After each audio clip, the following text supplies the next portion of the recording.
Hello, I'm Isaac Hayes III, founder and CEO of Fanbase, and I'm here with a very important message.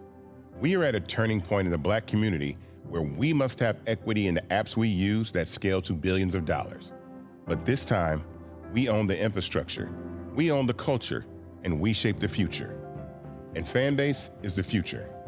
Fanbase combines the free functionality of Instagram, TikTok, and YouTube into an all-in-one platform built for the evolution of social media and monetization. With over 1.4 million users, that's real proof that we are shifting the conversation of tech ownership and equity for creators. So right now, I want you to go to startengine.com/fanbase and invest today. The minimum to invest is $399. That gets you 60 shares of stock in Fanbase at $665 a share. This marks a turning point in Black ownership of social media. If we don't take this opportunity to own social media right now, we will always be customers to our own creations. And that can't go on. So once again, go to startengine.com/fanbase and invest today. We must own the platforms where our voices live, our stories matter, and where our culture drives the world. Thank you.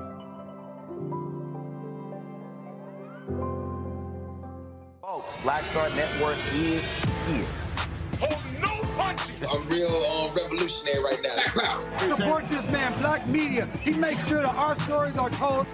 Thank you for being the voice of Black America, Roland. Stay black. I love y'all. All momentum we have now, we have to keep this going. The video looks phenomenal. See, there's a difference between Black Star Network and Black-owned media and something like CNN. You can't be Black-owned media and be scared. It's time to be smart. Bring your eyeballs home.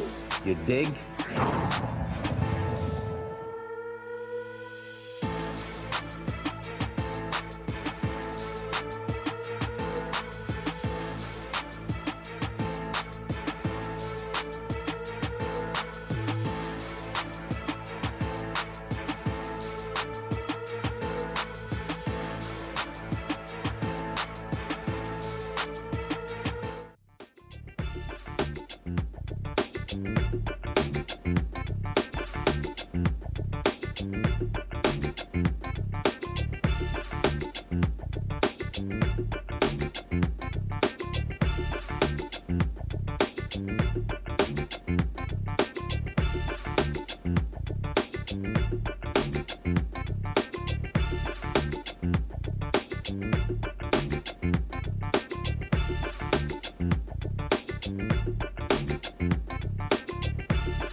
Folks, today is Friday, September 12, 2025, coming up on Roland Martin Unfiltered, streaming live on the Black Star Network. Man, I've been waiting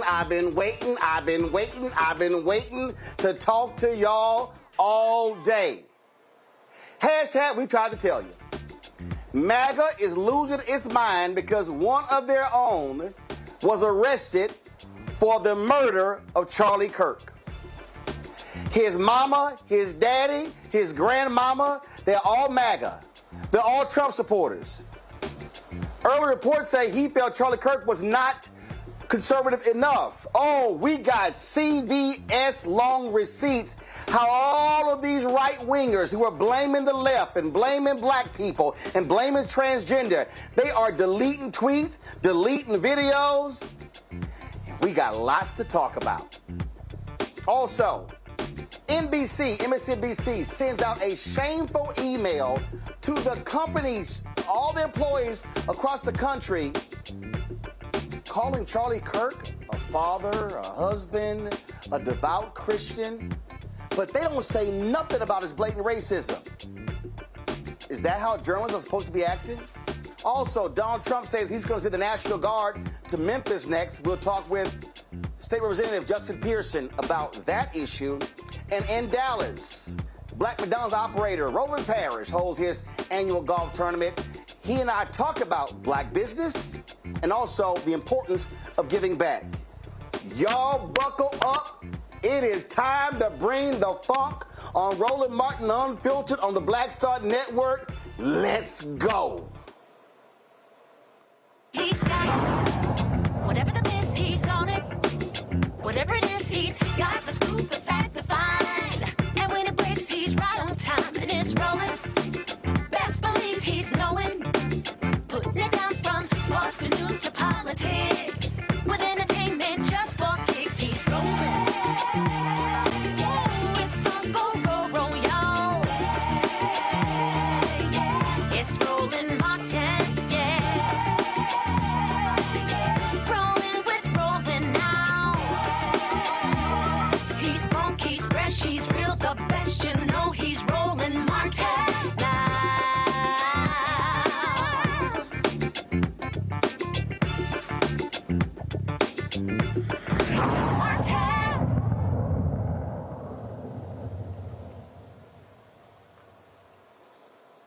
Folks, we've got lots to break down today on the show, and I can't wait until we get into it.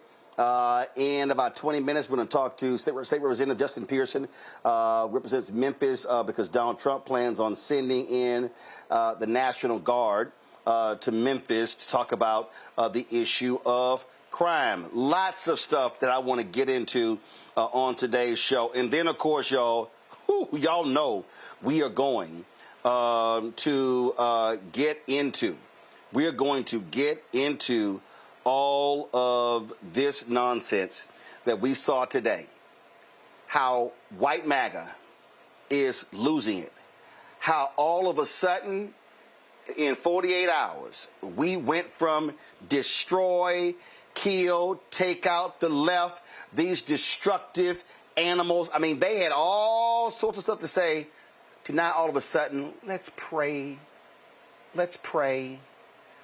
Let's call upon God to speak to our minds and hearts and pray for this troubled soul who allegedly shot and killed their beloved Charlie Kirk.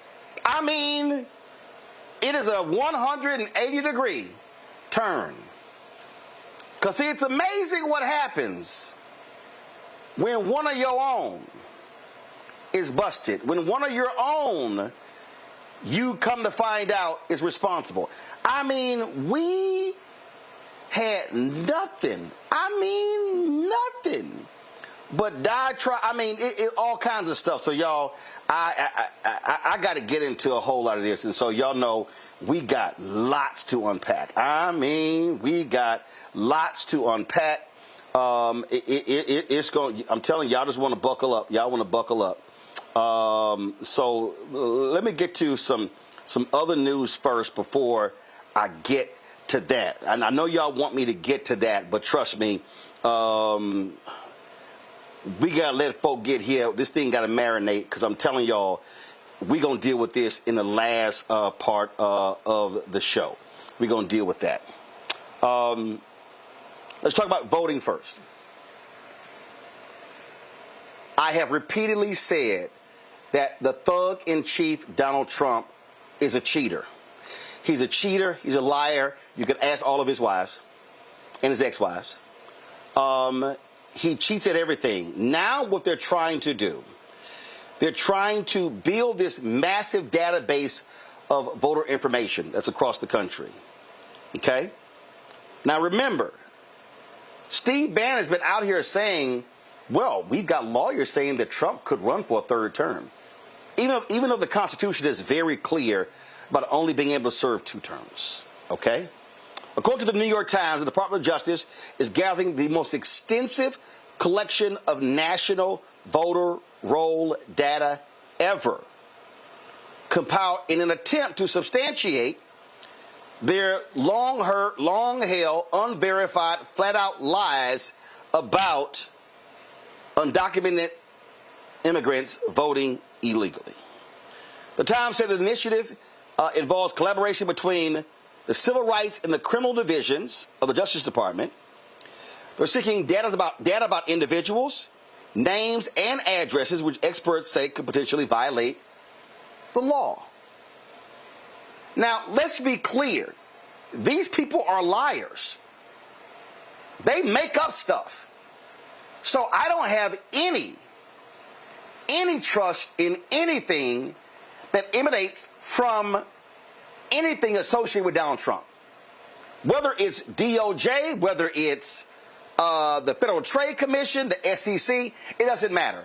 These people love to lie. They love to push falsehoods and want us to fall for the okie doke.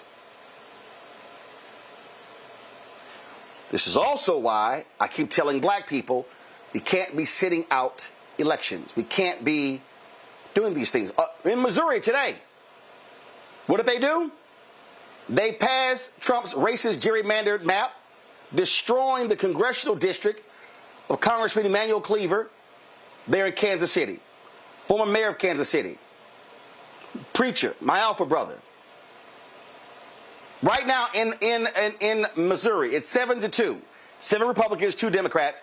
2 Democrats are Emanuel Cleaver in Kansas City, Wesley Bell in St. Louis. So they don't want 7-2, they want 8-1. So that's what's going on. That's also what's happening. So I need our people to understand that they are targeting not just undocumented immigrants. They are targeting black people. And we better understand this is the most vicious, racist assault on voting rights since Jim Crow. This is absolutely Jim Crow 2.0. My panel today, Candace Kelly, legal analyst, host, Not All Hood, out of South Orange, New Jersey. Appreciate you being here. Matt Manning, civil rights attorney out of Corpus Christi, Texas. Michael Imhotep, host, African History Network show out of Detroit. Candace, I'll start with you. I'm clear. I don't trust anything these people do. Nothing, nada. They are liars. They are cheaters. And if they all of a sudden come back, we found massive voter fraud, I believe that it would be completely made up. Listen, this is already set under the Constitution who actually should manage the voting and manage who is, how to register, things of that nature. It's in Article 1. Little by little, what we are seeing is we're seeing the administration try to reverse the Constitution, as you say, all the way back to Jim Crow. That's what this is going to be. It's going to be an organization of voters that they seem to deem fit, that they seem to say needs to be on this voter registration list or not. As you said, it's only going to work out in their favor, or else they wouldn't be doing it. They would not put out all of the money and effort and time to do something that doesn't benefit them. So whatever they're cooking up to make it something good that tastes good just to them. And that is what's going on right now. I mean, there is no national voter registration. And that is for a reason. It belongs to the states. And as you mentioned already, we see what's happening with gerrymandering already, and what the what the federal government is doing there. We know it's just going to bleed over into this composite of those who can vote. It will not work out well for anybody who has an accent, anybody who is a person of color, or anybody who might be below the poverty line. It will not work out. I mean, look, Matt, they've lost everywhere, every court. And these fools, these liars insist on voter fraud. Republicans have been yelling and screaming this. Voter fraud is nearly, it's just, as a matter of fact, when you look at the cases of actual voter fraud, it's done by Republicans. Yeah, what I thought initially when I read this story was data is the new oil. I think Candace kind of alluded to it.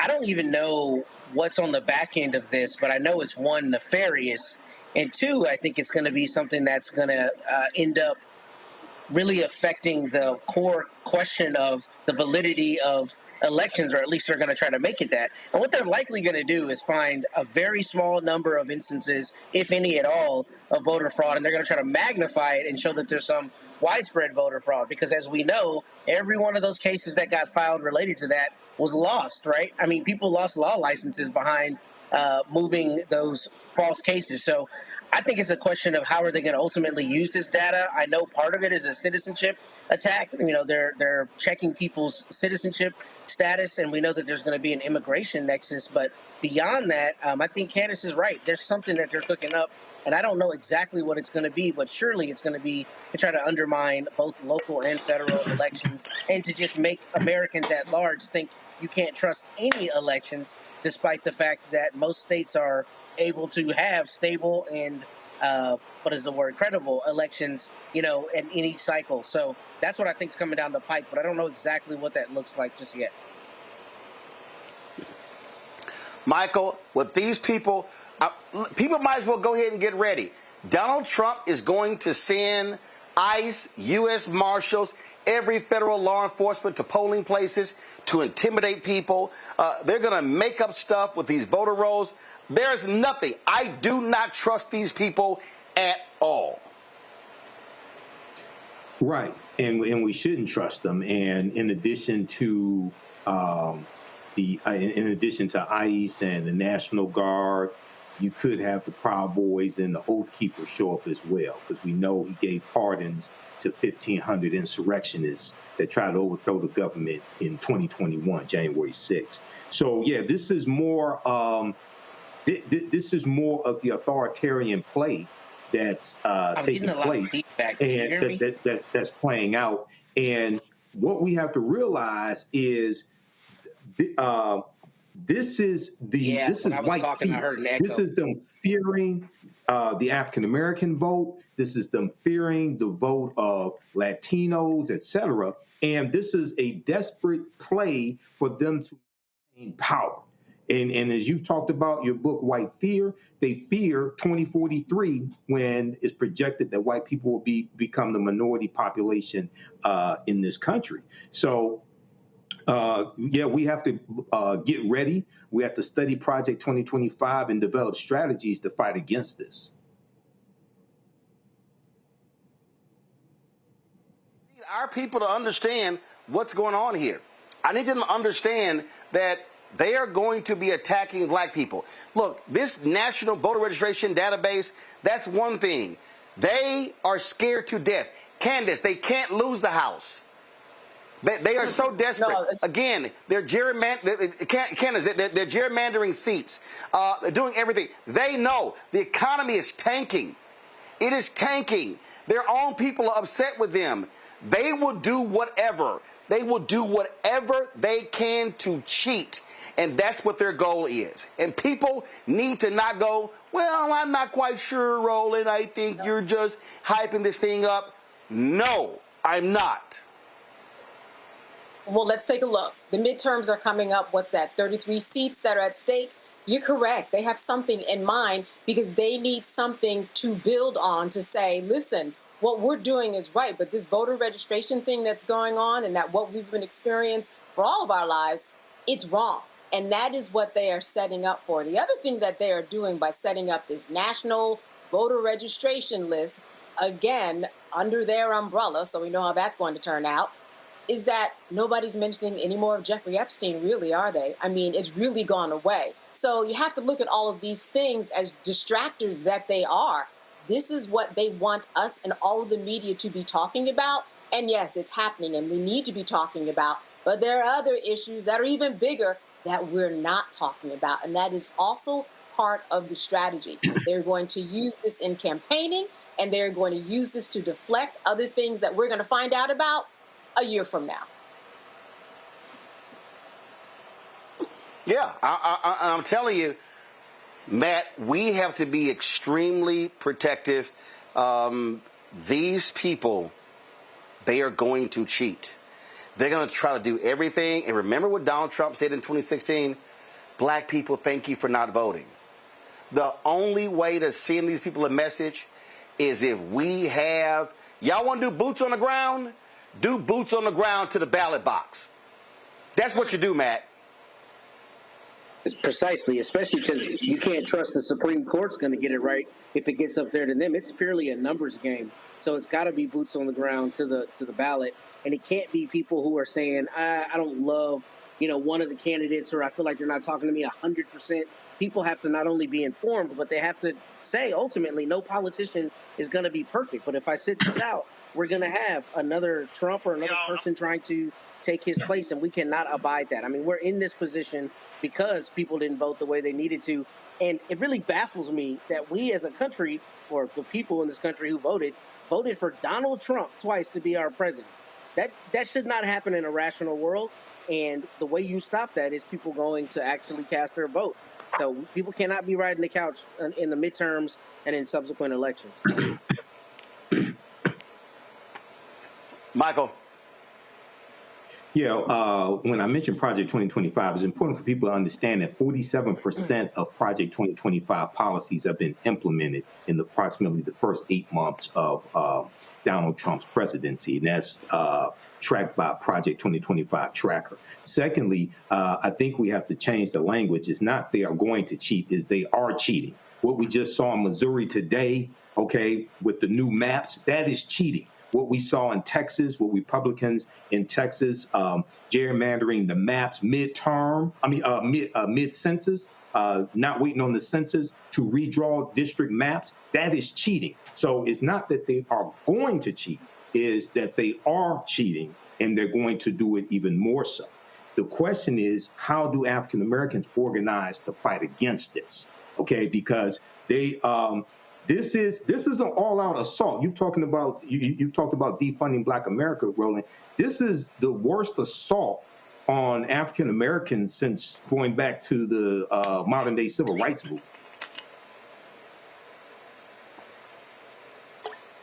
It is, and we got to be prepared. Going to a break. We come back. We're going to talk with Tennessee State Representative Justin Pearson. Donald Trump has said he's now sending the National Guard into Memphis. Yes, Memphis. You're watching Roland Martin Unfiltered right here on the Black Star Network. Next on the Black Table with me, Greg Carr. Immigrants lured off Texas streets and shipped to places like Martha's Vineyard and Washington, D.C. Believe it or not, we've seen it all before. You people in the North, you're so sympathetic to Black people, you take them. 60 years ago, they called it the reverse freedom rides. Back then, Southern governors shipped Black people north with the false promise of jobs and a better life. It's a part of a well-known playbook being brought back to life. So what's next? That's next on the Black Table, a conversation with Dr. Gerald Horne about this issue of the reverse freedom rides, right here on the Black Star Network.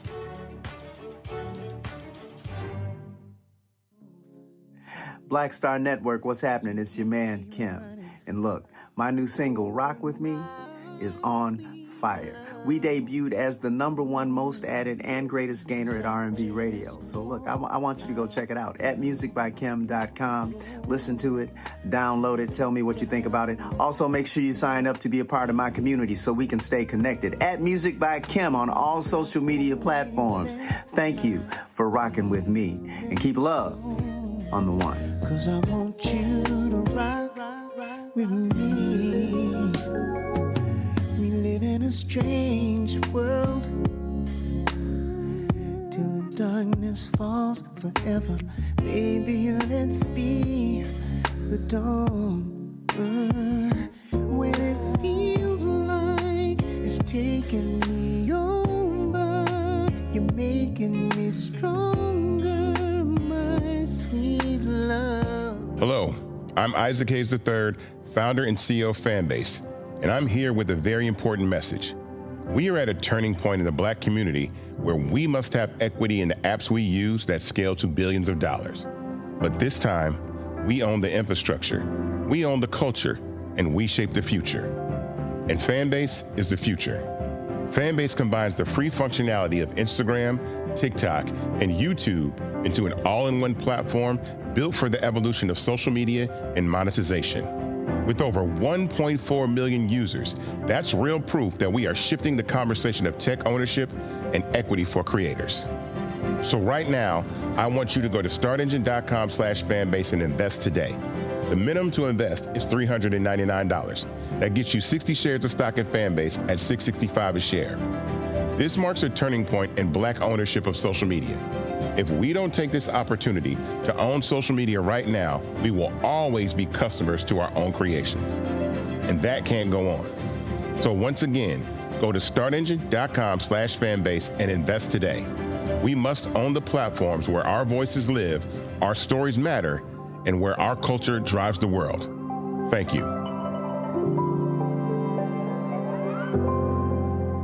On the next Get Wealthy with me, Deborah Owens, America's Wealth Coach, we talk about the principles of mindset, strategy, and execution. This week, we're adding a fourth, faith. You're going to hear from a mother and daughter duo who are helping thousands of Black women build wealth, all through their faith. You are more than you can ever imagine. Not just obtaining things to show that, but seeing yourself. Making your faith work for you. That's right here on Get Wealthy, only on Black Star Network.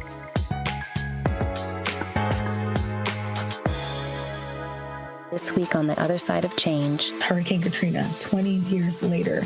Cannot believe that it's been more than 20 years since we saw Black people and Black communities across New Orleans and the South being failed by our government.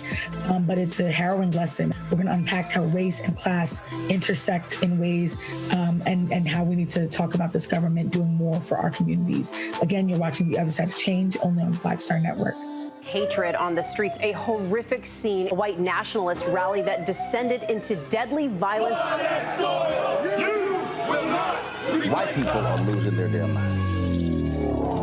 As an angry pro-Trump mob storms the U.S. Capitol, we've seen shootings. We're about to see the rise of what I call white minority resistance. We have seen white folks in this country who simply cannot tolerate Black folks voting. I think what we're seeing is the inevitable result of violent denial. This is part of American history. Every time that people of color have made progress, whether real or symbolic, there has been what Carol Anderson at Emory University calls white rage as a backlash. This is the rise of the Proud Boys and the Boogaloo Boys. America, there's going to be more of this. Here's all the Proud Boys, guys. This country is getting increasingly racist in its behaviors and its attitudes because of the fear of white people. The fear that they're taking our jobs, they're taking our resources, they're taking our women. This is white fear.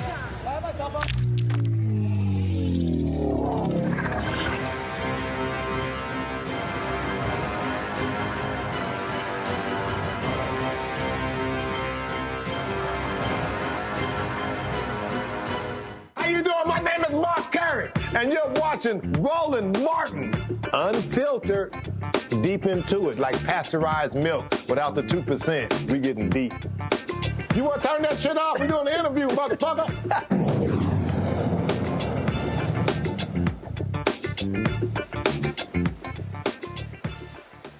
Donald Trump is sending the National Guard to Memphis. The Tennessee governor, Governor Bill Lee, he's certainly happy with it. Well, the mayor of Memphis, Paul Young, said he did not ask for it. It's not his choice, but the decision has been made, so therefore he'll work with them. I don't understand that decision. He doesn't have to work with them. It's not like he doesn't have the same issues that Muriel Bowser has in Washington, D.C., where the feds can have control over Washington, D.C. Joining us right now is State Representative Justin Pearson. Glad to have you back on the show. In a second, we're going to play some of the mayor's news conference today. But this is clear. Donald Trump, red state governor, is he not going to oppose this? He got opposition from Governor Pritzker of Illinois, Democrat. Opposition from Gavin Newsom in California, Democrat. So now he's found his perfect foil, a red state governor who says, sure, come on in. Absolutely. I mean, what we are seeing is, well, again, another significant abuse of power by this administration against a black community. The majority of residents and people who live in Memphis and Shelby County are black African-American folk. And the fact that he's targeted Los Angeles, the fact that he's targeted Washington, D.C., threatened to target Chicago is no coincidence. This is all a part of a ploy as it relates to authoritarianism and him being a dictator wannabe and enshrining white supremacy and its abuse of power in our communities. And so we have to speak up at minimum and resist what is happening, because this is only the start. We know this is not how it ends. Midterm elections are coming up. Presidential elections are coming up. So what happens when he deploys the National Guard into our communities during those times? And as you said, this is a state that's run by Republicans. This is by Republicans, and yet they aren't investing in the things that we need for them to. They're attacking and threatening our communities. So, okay, and we're going to play a little bit in a second. So when the mayor says, I have no choice, okay, I don't understand that. Here's what I'm looking at. All right, so federal government, so Governor Lee, if y'all want to send in these troops and you want to spend hundreds of thousands of dollars or millions of dollars, how about y'all simply cut a check for Memphis to be able to expand crime prevention efforts, and not just when it comes to police, but also when it comes to the other issues, economic issues that impact lowering crime, which is what Brandon Scott did in Maryland, which is what Brandon Johnson has done in Chicago. You cannot have a conversation about crime in this country without talking about poverty. There is no way that you need to have a military occupation when you don't even have policies for policy intervention, prevention, and alleviation. And in this state, there has been an intentional effort not to do anything about eradicating poverty, and yet we give billions in tax cuts to corporations. Donald Trump, Bill Lee, Cameron Sexton, Rand McNally, none of these people care about Memphis or the people who live here. They don't care about ending crime. They don't care about any of those things. They're using this as a part of their political talking points as well as political power building for building an authoritarian regime and destroying our democracy. But if they actually wanted to help, they would give tens of billions of dollars to Memphis and Shelby County to eradicate poverty, to fix housing, to ensure kids are getting adequately educated. But they aren't trying to deal with the root causes of the very issue that they're talking about. Why? Because Bill Lee's been in office 8 years. He hasn't tried to do anything about poverty. He hasn't tried to do anything substantially about crime. Why? Because the National Rifle Association, the Tennessee Firearms Association, is in these folks' back pocket.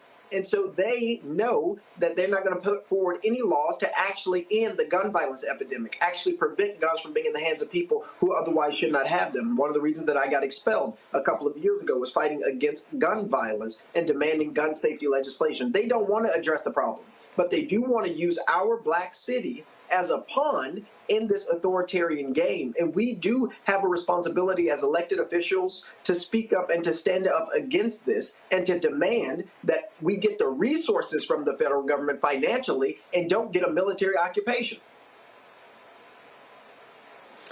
We reached out to the mayor's office. We got no response from the mayor's office, but we did pull this statement for social media. Mayor Paul Young said earlier this week, I was informed that the governor and the president were considering deploying the National Guard and other resources to Memphis. I'm committed to working to ensure any efforts strengthen our community and build on our progress. We agree with Governor Lee that effective support for Memphis comes through focused initiatives that deliver results like we have seen with the FBI, state troopers, and other law enforcement partnerships.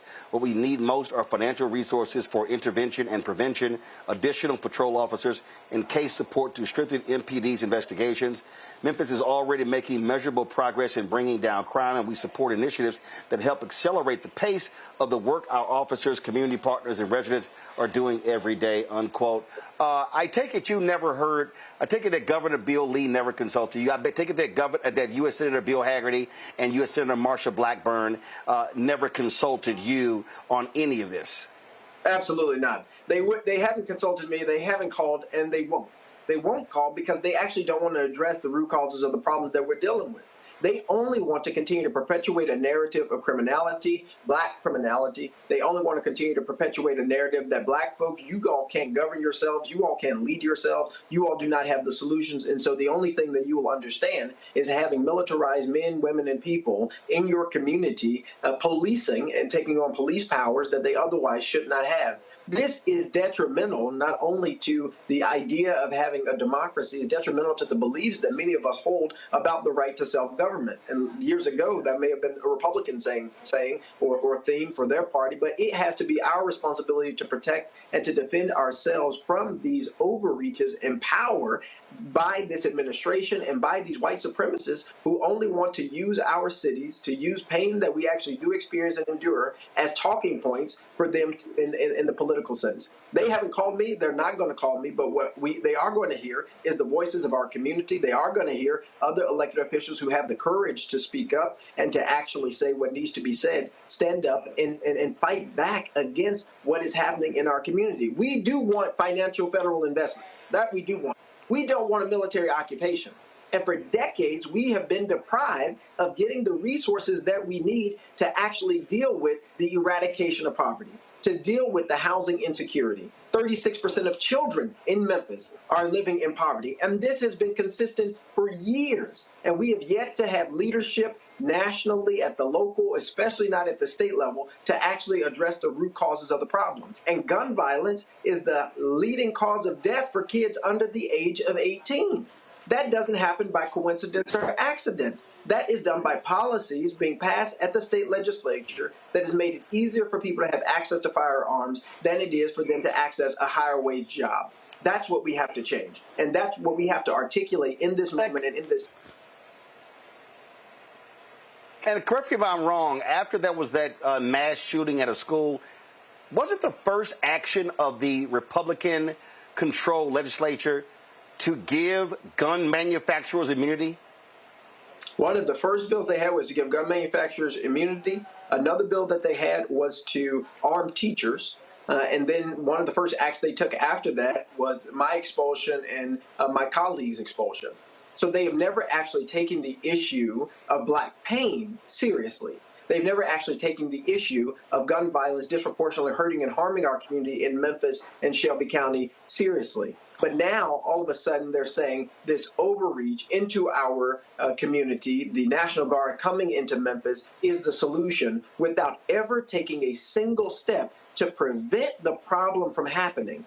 Because they don't want for us to be successful. They don't want for our kids to grow up. They don't want for our community to succeed. They want to continue to have people in Tennessee, because we are Tennesseans, being mistreated, misused, and abused by the government. And this is the history of this state. This is the history of this country for its black residents, for its black citizens in particular. The state budget was $60 billion.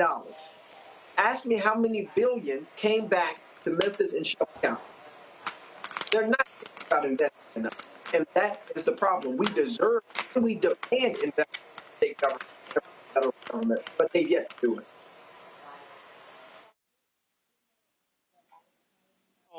Matt, you're first.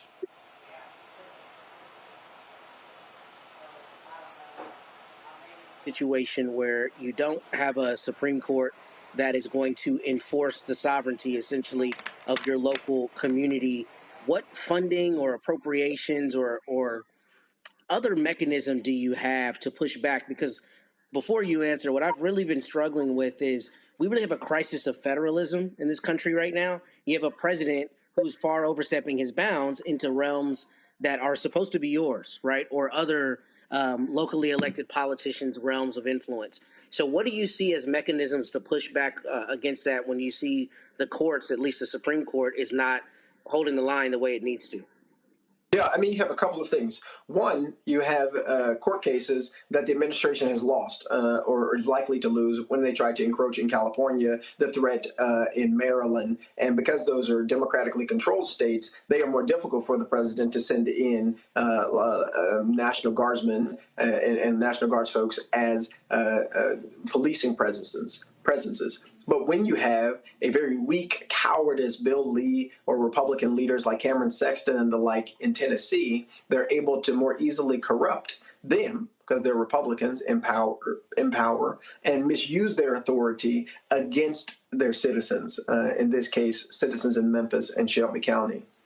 So our response has to look at all legal means, and we're fortunate that there are a lot of lawyers helping our city government and leaders to understand what is our power, what are our leverages for power that we can ask for, what demands can we make to ensure that our citizens are safe. We are deeply worried and concerned about over-policing. We had the National Guard in Memphis after Dr. King was assassinated. We had the National Guard in Memphis in 1978 when the firefighters went on strike. It does not bode well for us and for our communities that already experience over-policing. We even lost in Memphis, Tennessee, Tyree Nichols at the hands of police officers. And so we know that having more policing is not the answer, that there are some legal avenues that we are learning so that we will be able to defend ourselves against the encroachment of the federal government into our community and to defend each and every one of our residents as best as we possibly can. But this is unprecedented territory for us in the 21st century. And so we're having to fight in this present moment.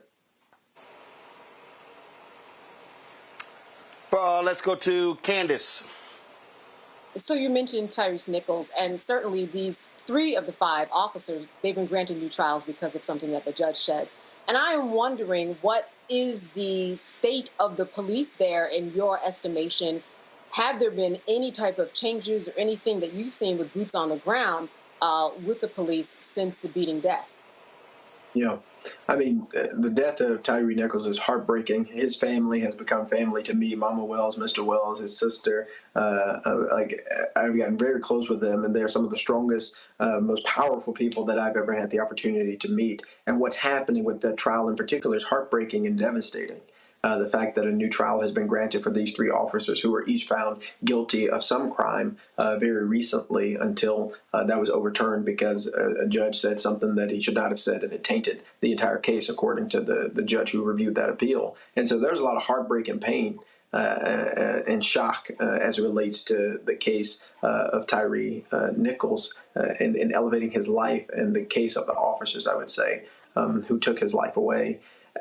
When it comes to our policing in our city, we tried and did pass laws locally to protect our community. The state preempted our laws and tried to undo them. The chief of police has said that she's following those laws, following those policies that were passed by the city council, I do believe. But the reality is we are still over-policed, particularly in poor, black, and brown communities more than anybody else. We're still more likely to die at the hands of police officers than any other demographic of people. And so we have not solved, again, all of the problems that need to be addressed as it relates to policing in our communities. And the National Guard, they are not a police force. They have no idea about community policing. They do not have the work, the role, the responsibility of policing communities. That's not their jobs. And so you're putting very ill-equipped and ill-trained people into an urban setting, a city setting as ours is, and giving them powers, potentially giving them powers and giving them authority that they should not otherwise have, which can only be detrimental for our community. And we have to fight and speak up and speak back now, because we shouldn't wait until something bad happens to call out what is going on, that we have a white supremacist president of the United States attacking a black community and weaponizing the military to entrench an authoritarian regime. And the consequences of that for our community are detrimental and could be dire. And so we need to speak about it now so that if there are ways that we can prevent that and protect our citizens, protect our people, we're able to do that. And I know a lot of good community organizations are already working on Know Your Rights trainings because we are going to have to protect ourselves. Memphis is going to protect Memphis. And that's the work and that's the responsibility right now.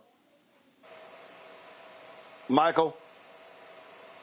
Representative Pearson, today Associated Press has an article about this, and they said that Donald Trump said on Friday that he decided to send troops into Memphis, Tennessee, after Union Pacific CEO Jim Vena urged him to do so earlier in the week to address crime in the city of Memphis, Tennessee. Now, this is at a time when Memphis has overall crime has hit a 25-year low. The first 8 months of 2025, and murders have hit a 6-year low as well.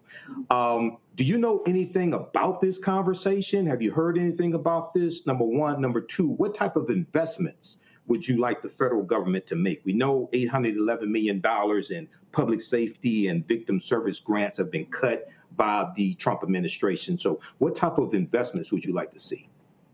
Yeah, I mean, it's a terrifying thing when a very wealthy person can meet with the President of the United States one time, and then a decision that impacts over 900,000 people in my city and county happens almost overnight and is announced on Fox and Friends. That's too much power that's being given overwhelmingly wealthy white men in the United States of America. But in our city, we're even fighting Elon Musk and the Chamber of Commerce, Ted Townsend. It's the same principle. Wealthy white people being able to dictate what is good, what is necessary for communities. And that isn't how you build safer communities, healthier communities, communities that are going to be sustainable into the future for future generations. And so I've heard of that conversation. It concerns me greatly because billionaires are running our government, and they're running it in the conversations that they're having. They're running it in the laws that they're passing, such as the big ugly bill that literally gave $4 trillion worth of wealth to rich people in this country and stole it from poorer people. Like this pattern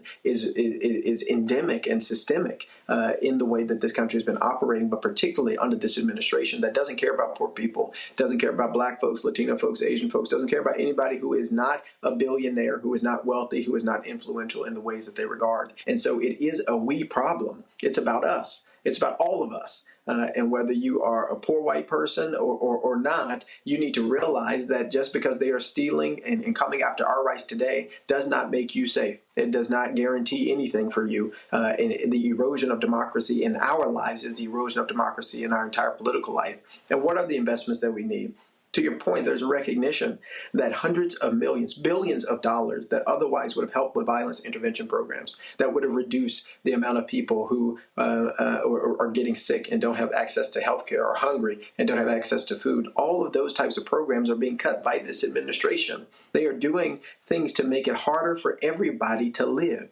And yet they're blaming the consequences of their actions on majority black cities, on majority black leaders. This is part of what's immoral and unjust. And so what do we need, and what am I calling for? $10 billion of investment into Memphis and Shelby County to help us with housing. $10 billion of investment to help us with educating each and every one of our children so that they are at the right literacy level, when we know 2/3 of our children are graduating and they are not even reading at the grade level that they should. We need billions of dollars of investments that actually deal with the problem on the front end, not militarization, not over-policing, not a military occupation, but an intervention as it relates to financial investment from Memphis and Shelby County. That's what we should be demanding. That's what we should be speaking about. I'm not looking for us to partner with the National Guard. I'm looking for us to demand that the federal government give us our money back and invest in our community, because we are suffering in so many different ways. We have some of the folks who are struggling the most here. We have some of the highest levels of unemployment, some of the highest levels of people being unhoused. We've got some real challenges, but we need the federal government to do its job and get us more resources. And that's the job of our congressmen. That's the job of our city leaders. That's the job of the President of the United States. And if he would focus on that job, we wouldn't be talking about crime in so many different places.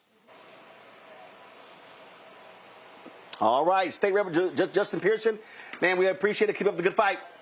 Hey, we're fighting together. Let's keep going. All right. Thanks a lot.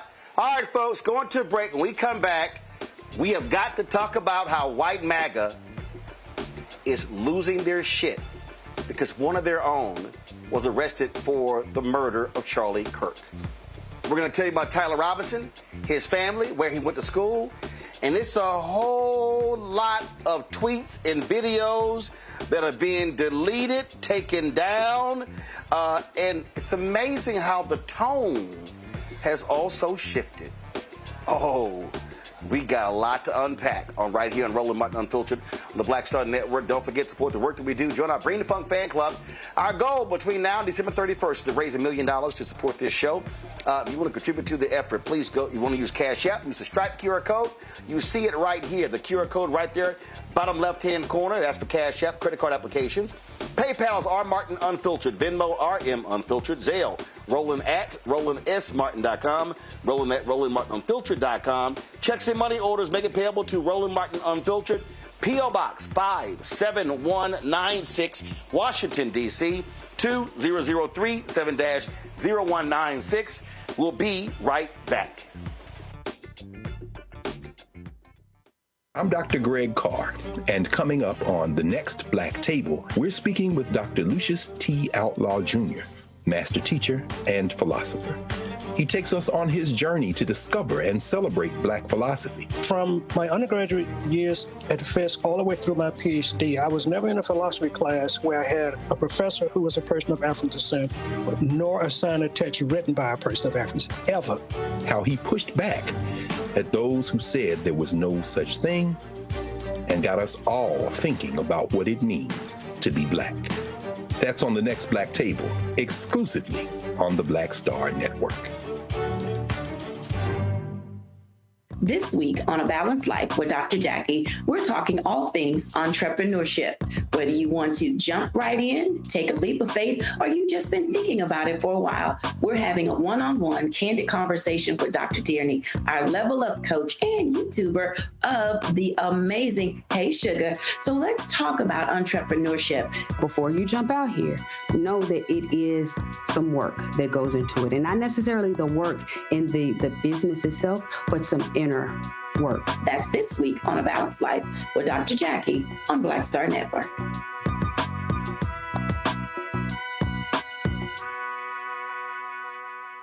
Now that Roland Martin is willing to give me the blueprint, hey, Saraz, I need to go to Tyler Perry and get another blueprint because I need some green money. The only way I can do what I'm doing, I need to make some money. So you'll see me working with Roland. Matter of fact, it's the Roland Martin and Cheryl Underwood show. Well, should it be the Cheryl Underwood show and the Roland Martin show? Well, whatever show it's going to be good.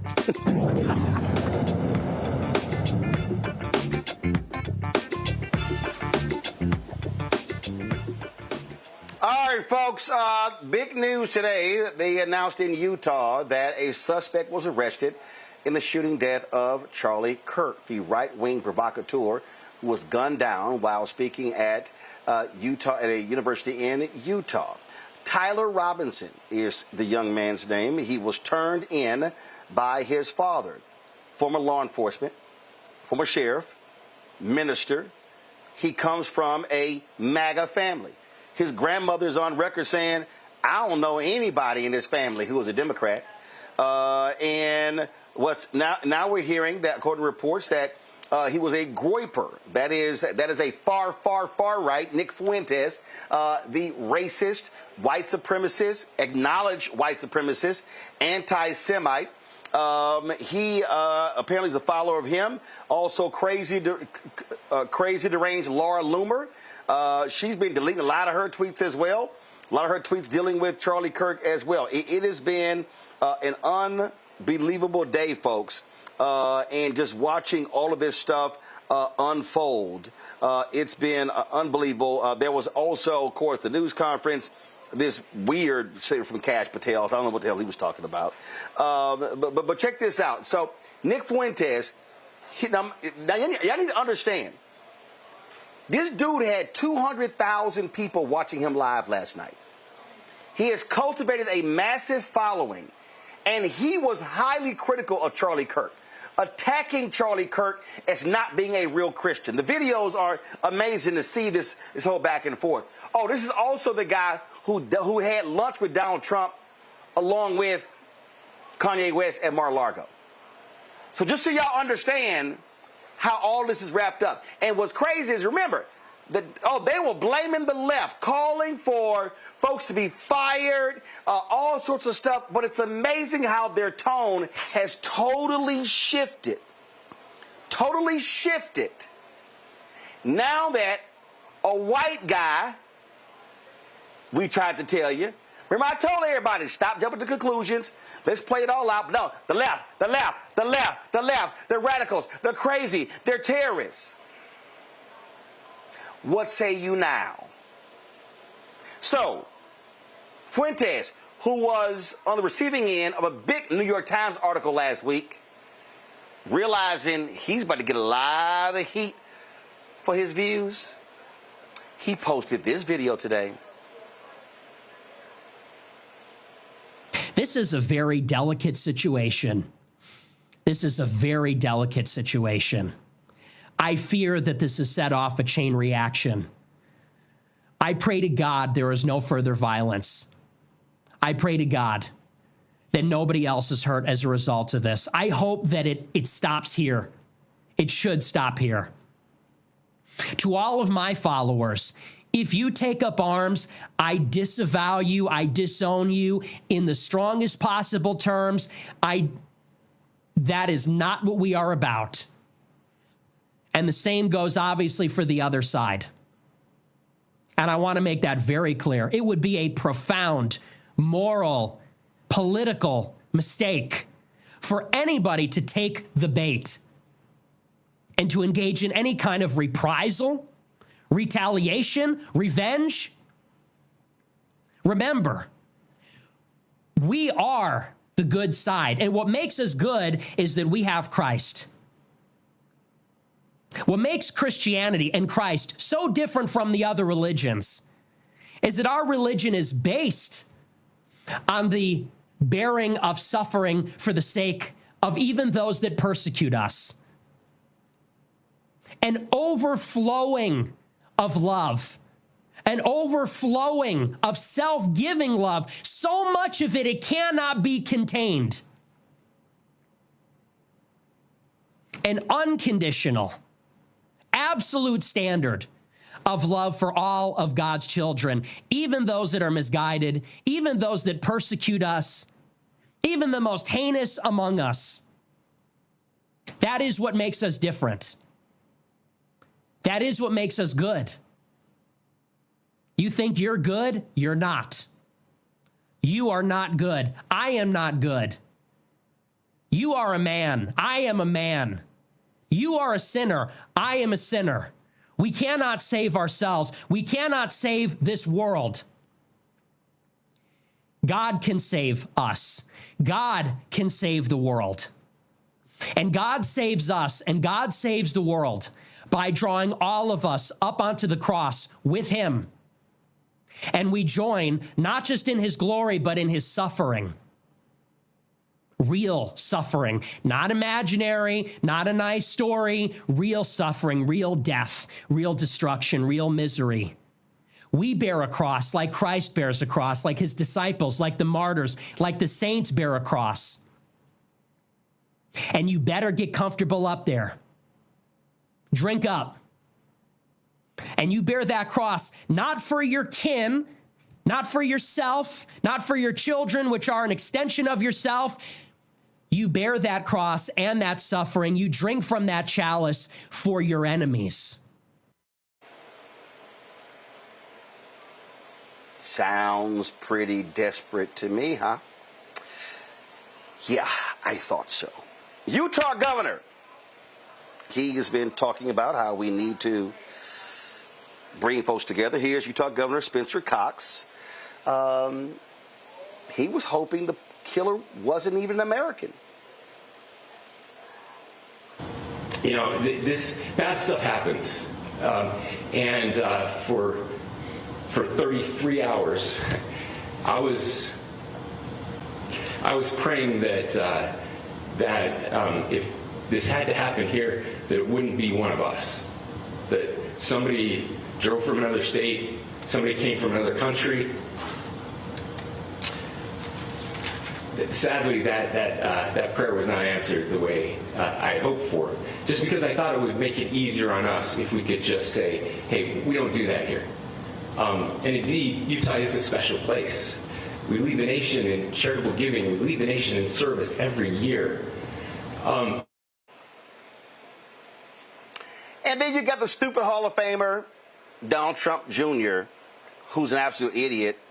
Oh, this is what he had to say. They realize they lost the debate entirely, so they have to resort to violence. And contrary to what we're seeing elsewhere and online, it is not going both ways. It is going one way. It's coming from those aligned with the Democrat Party. The hate has been fomented by those in the Democrat Party, and you can probably play hundreds of hours of those clips. It's coming from the media.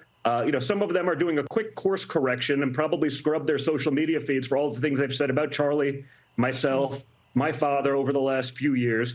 But you can't call someone who you disagree with or simply can't win an argument with a Nazi, a fascist, a dictator, a greatest threat to democracy in the history of civilization, and then pretend you had nothing to do with it when the more radical wing, and there does not seem to be all that much difference to me these days, takes up arms and tries to kill those they disagree with. It's not one way. It's not both ways. It is simply one way. And anyone who's saying otherwise, should be thrown off the air. That's interesting, because that's what MAGA's now doing. And man, they are scrubbing left and right, y'all. Oh, let's take South Carolina Congresswoman Nancy Mace, who's running for governor. This is Nancy yesterday before today's news. This shit ends. Like, enough is enough. And now I have to deal with real safety concerns. It sounds like the shooter was a tranny or pro-tranny. And just because I want to protect women, that I'm worried about getting murdered? Are you fucking kidding me? It's out of control, and enough is enough. And I'm going to double down on this. I'm going to be more vigilant than ever. I'm going to be louder than I've ever been until this shit stops. It's got to stop. And all the security measures, we've taken many security measures leading up to this because of these lunatic trannies. But now, I mean, I have police posted outside of my offices in South Carolina. I have employees that are afraid to come to work. I have children who think they're going to get murdered at school. And so it's going to end. And you guys in the press need to be more responsible about this and actually be fair and cover the things that are happening. It's unbelievable what's happening in this country. And, the left and the Democrat Party has allowed this stuff to happen. And I'm fucking sick and tired of it. Do you know who the shooter is? No, but we've heard reports privately, and I guess it's being reported out now, some of the anti-fascist, pro-transgender things that were written either inside the rifle or on the ammunition. You might know better than I do. Do you know if they've identified There's been nothing that has been put in court documents or sworn to at all. Yeah, we know this is a political assassination, and any theory otherwise is just bullshit and a lie. So I hope that you guys will report on it honestly. Congresswoman, could I... That was yesterday. The Wall Street Journal ran that erroneous article talking about there were trans whatever the hell on the inside of the rifle. That was a bullshit story. So guess what Nancy Mace was tweeting today, y'all? Please show her tweet. Please show, because she had such righteous indignation and blaming the media, and you don't cover these things. And so, can we pull a tweet up, please?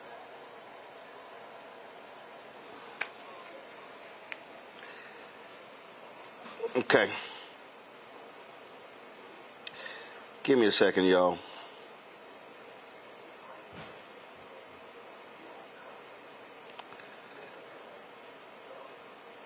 Nancy, y'all, was just full of herself, and she was tweeting out, about how we need to now pray for the shooter.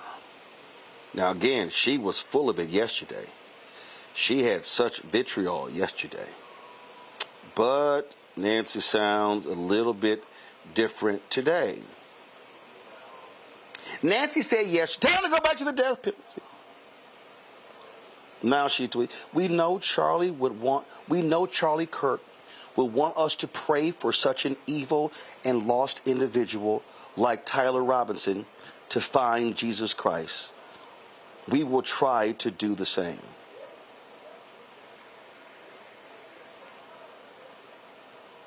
Matter of fact, it gets better. She said, we truly believe if Tyler Robinson had ever sat down across from Charlie, the great debater, the man of faith and grace he was, Tyler wouldn't have pulled the trigger. Wow. That is an incredibly different tone than Nancy yesterday. Ain't that grand, y'all? So I got more to show you, okay? Laura Loomer. Laura Loomer, who was ripping into Charlie Kirk. Now we know that Tyler Robinson apparently was following Laura Loomer on social media. So Loomer has been feverishly delete. Come on, pull up her tweet, please. Let's show you what poor little Laura was saying. They sent a trained sniper to assassinate Charlie Kirk while he was sitting next to a table of hats that said 47. You could be next. I hate to say it, but I have a sick feeling we'll be seeing more targeted assassinations. The left are terrorists. Today. Next, come on, y'all, next. It's time for the Trump administration. Now, this is also, you see September 10th. This is also September 10th, y'all. 2 days ago, the day of the shooting. It's time for the Trump administration to shut down, defund, and prosecute every single leftist organization. If Charlie Kirk dies from his injuries, his life cannot be in vain. We must shut these lunatic leftists down once and for all. The left is a national security threat. Don't we have another Laura Loomer post? Do we have another one? Okay, well, because here it says I had 3 of them. It says I had 3, so don't you have another one? My graph says I have 3 graphs. Okay. All right, y'all. Now, this is the same Laura Loomer, y'all, who was...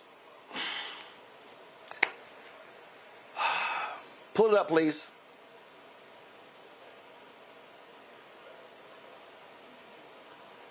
So here you have Laura Loomer. Okay. Again, y'all, these people, you gotta, they just make up stuff. But this is Laura Loomer law before the shooting, y'all. Oh, by the way, she deleted this post. I don't ever want to hear Charlie Kirk claim he is pro-Trump ever again. After this weekend, I'd say he has revealed himself as political opportunist, and I have had a front row seat to witness the mental gymnastics these last 10 years. Lately, Charlie has decided to behave like a charlatan, claiming to be pro-Trump one day while he stabs Trump in the back the next. TPUSA was only able to thrive thanks to the generosity of President Trump. On the 1-year anniversary of the assassination attempt of Trump's life, Charlie hosted comic Dave Smith at TPUSA's SAS conference, where Dave Smith was able to speak to a bunch of conservative youth at an organization that claims to be pro-Trump. 3 weeks ago, Dave Smith called for President Trump to be impeached and removed from office, even over his decision to blow up Iran's nuclear facilities. Charlie played both sides of the Iran issue on his show, as we all saw, because he wants to play to both sides of the aisle. The honorable thing to do is to have a position and actually defend it to the death instead of flip-flopping. That was, of course, posted before he was shot and killed. But then the same Laura Loomer came back, and now she was calling for things to change. Yeah, same one. So they're losing it. Let's see here. Who else did I have? Who else shall I shall bring up? Let's see here. Okay, got some other tweets. Because, again, y'all, it has been hilarious to watch these people because they have just been going left and right. Oh, Elon Musk, he tweeted, "The left is the party of murder." But now we know it wasn't the left. Oh, how about crackpot James Woods, the actor, MAGA, nutcase? "It's not gun violence, it's Democrat violence." Then he tweeted, "Dear leftists, we can have a conversation or a civil war. One more shot from your side and you will not get this choice again." Then James Woods posted something.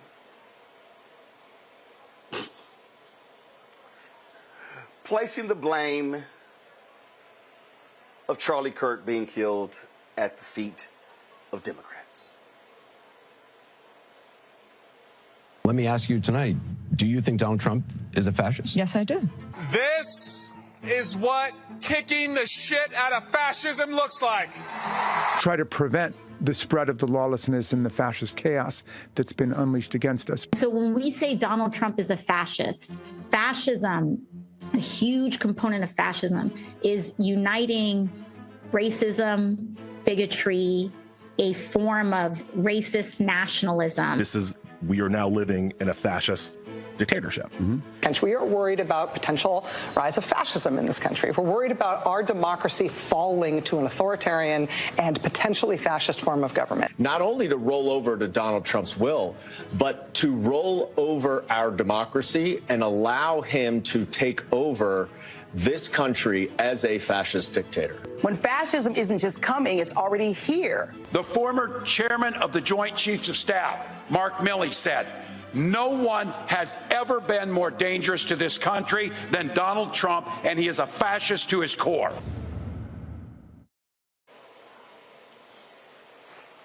But all those were lies, y'all. All of these are lies. And now they are now scurrying. They're scurrying. They're literally on social media deleting posts. They're changing their tune. They were calling for people to be fired. Two sources say that Pete Hegseth has been saying, "Find any member of the military who tweeted anything negative about Charlie Kirk so they can be punished." You got crazy-ass Louisiana Congressman Clay Higgins talking about, "That's right, we will cancel anybody. We're going after anybody who say anything negative about Charlie Kirk." But they're now trying to figure out, oh, I love the latest. He was radicalized when he went to college. He was there for one semester. These people are nuts. And what they did was, it was a total rush to judgment from the moment it happens. And what did I tell y'all? Chill out. Allow this thing to progress. Let's find the truth. No! Everybody. Time magazine, political violence. They all going. Now we know it was one of their own. HBCUs getting bomb threats. We had nothing to do with this. White dude at a white college in a white state gets shot by a white guy. That's white on white violence.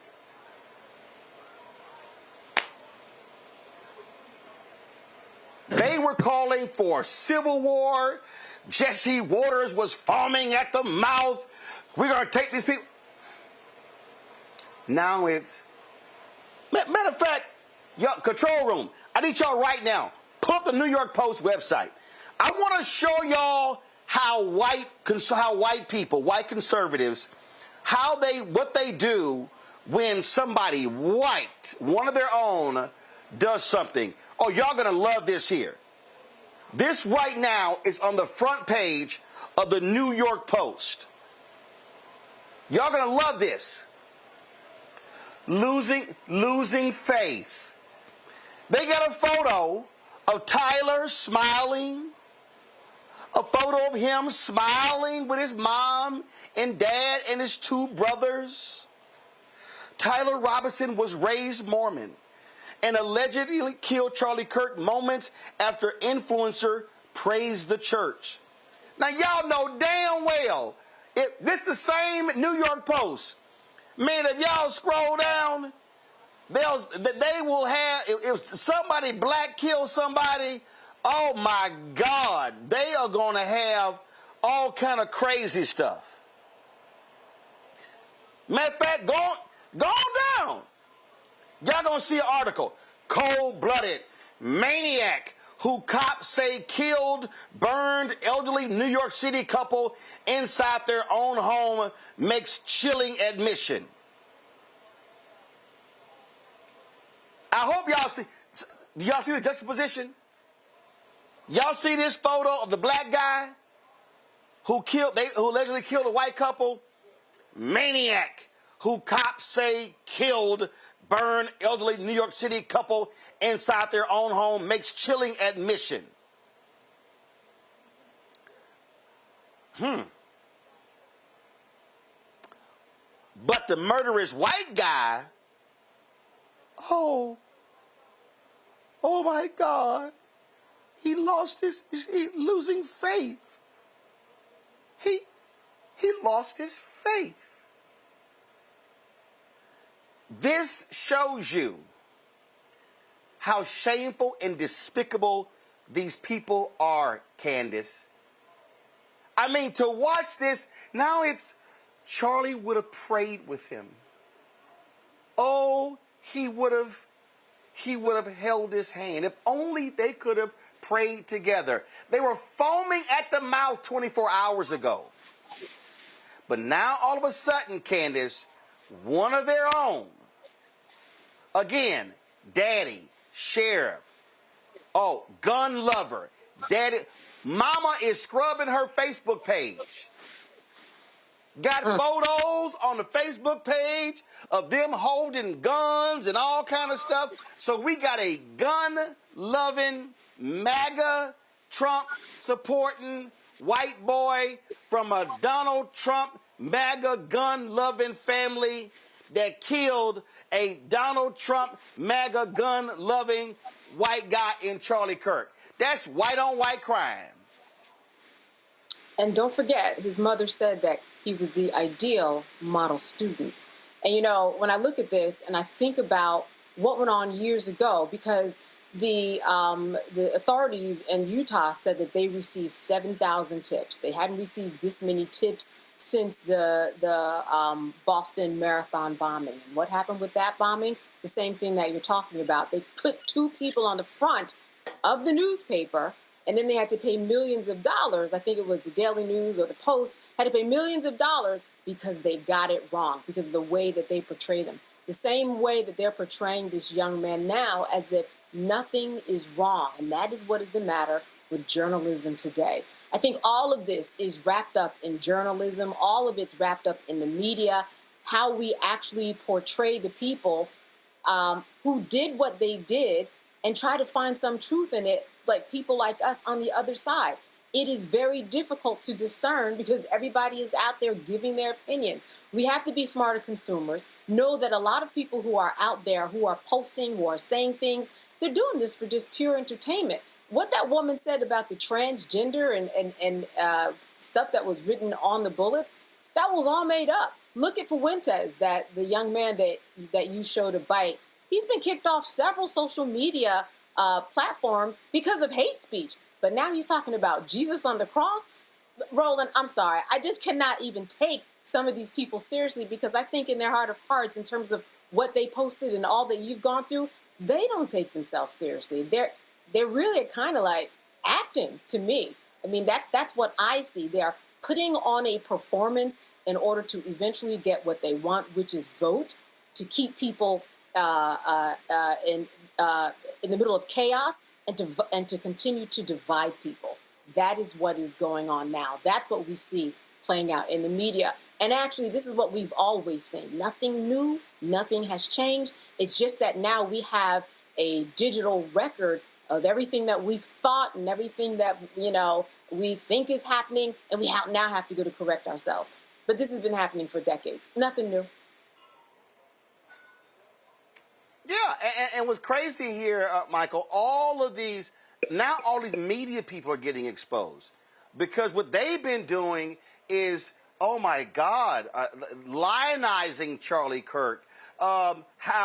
Again, Christian father, Fox News is planning a primetime special, all this sort of stuff. And in fact, check this out. So NBC, now remember, they fired Matthew Dowd, the commentator, and I'm going to tell you what he said in a second.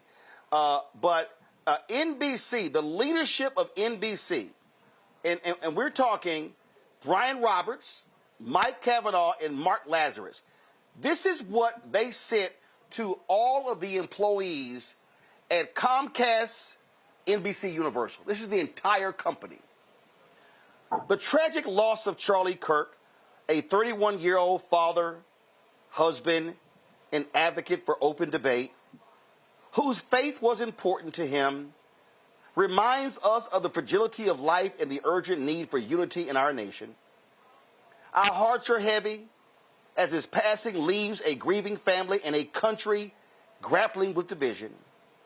There's no place for violence or hate in our society.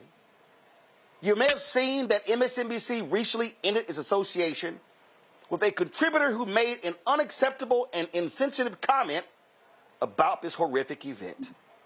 That coverage was at odds with fostering civil dialogue and being willing to listen to the points of view of those who have differing opinions. We should be able to disagree robustly and passionately, but ultimately with respect. We need to do better. Charlie Kirk believed that when people stop talking, really bad stuff starts. Regardless of whether you agree with his political views, his words and actions underscore the urgency to maintain a respectful exchange of ideas, a principle we must champion. We believe in the power of communication to bring us together. Today, that belief feels more vital than ever. Something essential has fractured in our public discourse. And as a company that values the power of information, we have a responsibility to help mend it. As employees, we ask you to embody our values in your work and communities. We should engage with respect, listen, and treat people with kindness. Michael, I'm sorry, did Brian Roberts, Mike Kavanaugh, or Mike Lazarus hear or read any of the things that Charlie Kirk said about black women? About black people? I was about to go there. About Reverend Dr. Martin Luther King Jr.? I mean, that's what they said, respect and treat people with kindness. We have been seeing the last 48 hours. A lot of folks post a lot of those comments. So imagine if you are a black, Latino, Asian American woman working for NBC, Comcast, Universal, how you would feel when the leadership sends that out. And then talking about him, his faith was important to him. But clearly, the stuff he said about people that look like us clearly didn't matter to these NBC Comcast executives. Yeah, you know, NBC, Comcast, and I know MSNBC has spun off from NBC, but you still have the same mentality running MSNBC with Rebecca Cutler, who fired. No. Keep in mind. Keep in mind. No. Hold up, Michael. Keep in mind. Mark Lazarus, who's running that other company, he was on this email. So go ahead. He was one of the. Yeah. Mark Lazarus is on the email. Right. But, okay, so I was on Carl Nelson's show yesterday, WOL out of Baltimore, talking about this. And when you read some of Charlie Kirk's comments about intelligent, educated, accomplished black women, and let's be clear, the people, college dropouts like Charlie Kirk, are intimidated by intelligent, educated African Americans, especially African American women. He said that you do not have the brain processing power to otherwise be taken really seriously. He said you had to go steal a white person's slot to be taken somewhat seriously. He's talking about them being beneficiaries of affirmative action, but he doesn't want to talk about the racism that caused affirmative action to have to be created in the first place. This whole thing, what you just showed from the New York Post, I think that was the New York Post you were showing those headlines from, that reminds me of an article from Huffington Post from 2014 called "When the Media Treats White Suspects and Killers Better Than Black Victims." And what this whole article does is it shows how when a white person goes and kills somebody or is a mass murderer, the media goes out of their way to show how it's so much out of their character. We're so surprised. He was a good engineer, things like this. But when it's an African American who is the victim of violence, they make it seem like they brought it on themselves. They go all back into their history, and they had a drug problem and things of this nature. So that's what that's showing. But this is, this is MAGA being exposed for what they are. Okay, and this ain't Christianity. This is white Christian nationalism. Let's be very clear. You know this, Roland. This is white Christian nationalism. They have no sympathy for African Americans. They have no sympathy for immigrants, things of this nature. And then when I saw Governor Cox say he was hoping it was not one of us, he was hoping possibly it was somebody from another country. Now I know he has been working even before this to bring down the tone of political rhetoric. And he's been working with the governor of Colorado. But some people may mistake that for saying, oh, you were hoping this was an immigrant who did this shooting? Because if it was, what would happen then? How would this explode? How would this explode? How would this be used if it was an immigrant who did this? I mean, Matt, that's what's so crazy. They literally are disappointed. I can't believe it was one of us. They are shocked. They are despondent that a Mormon, a MAGA Republican, gun-loving Mormon would shoot Charlie Kirk. They're just like, we can't believe this. We can't. And I love that people talk about Charlie. Charlie would have told him about Jesus. Nancy Mace, he's Mormon.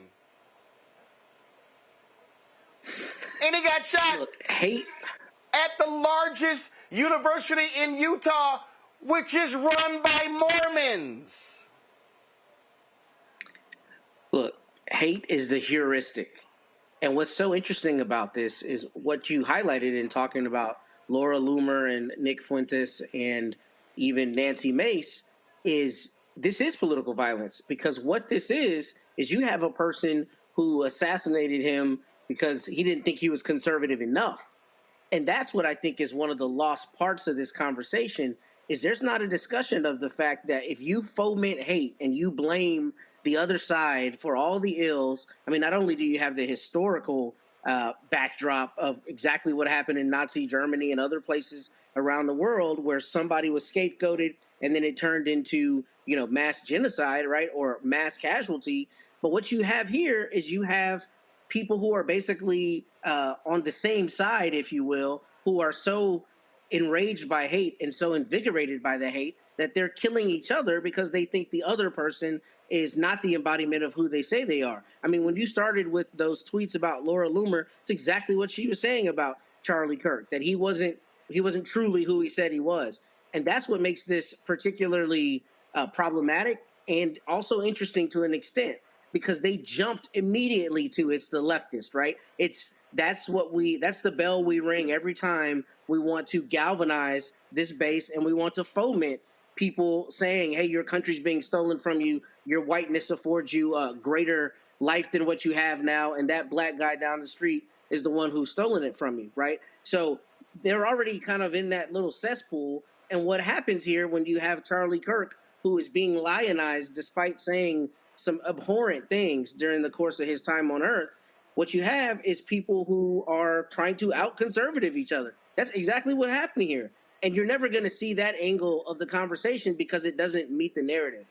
The narrative is it's the left that's doing it. The narrative is it's, Nancy Mace talking about transgender people and these other things where there's no evidence whatsoever for that, is because that's the tone they strike every time. It's always the other that is the, the group that is to whom the ill should be attributed, the reason for the ills. So that's what I see here. This is political violence, but it's political violence on the same side of the aisle from people who are trying to out-conservative each other. And his life was taken because this young man didn't think he was conservative enough. And that is the part of the conversation we're not hearing, because it's not about the truth. Yeah, now I haven't, now I saw that, now hold up, I saw that earlier.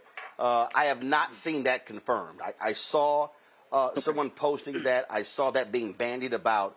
We have not seen that confirmed.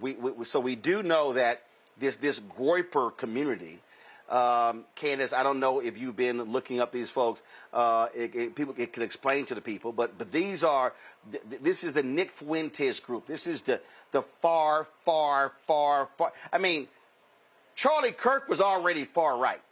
These people were right of him. Fuentes, an acknowledged racist, an acknowledged anti-Semite. I mean, he is a virulent racist, has a huge following. They felt Charlie Kirk was a fraud.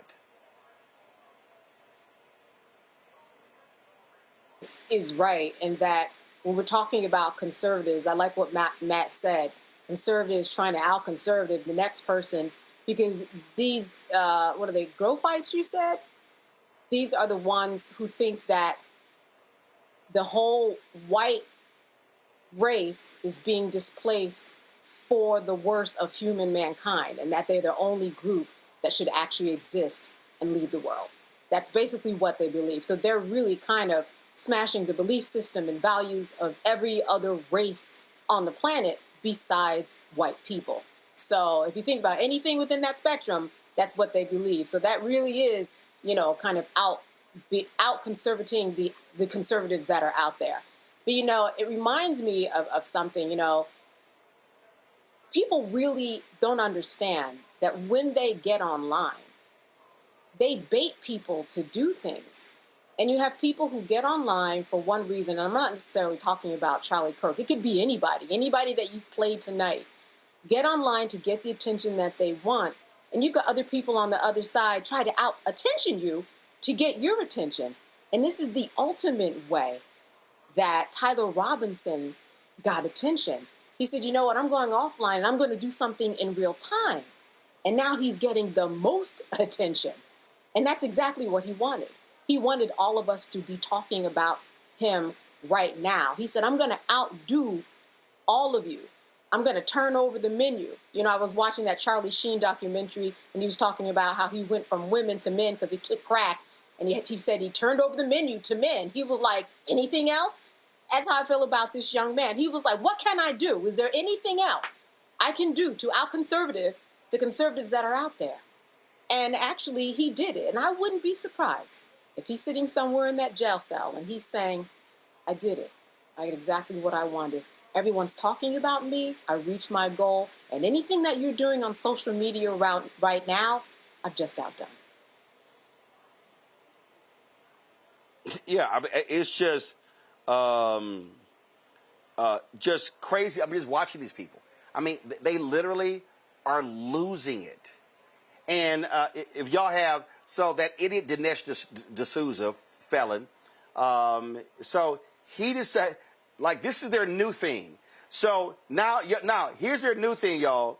Tyler Robinson is every conservative parent's worst nightmare. Send your kid to college where he is radicalized into a violent anti-fascist by the sly, scheming leftist professors.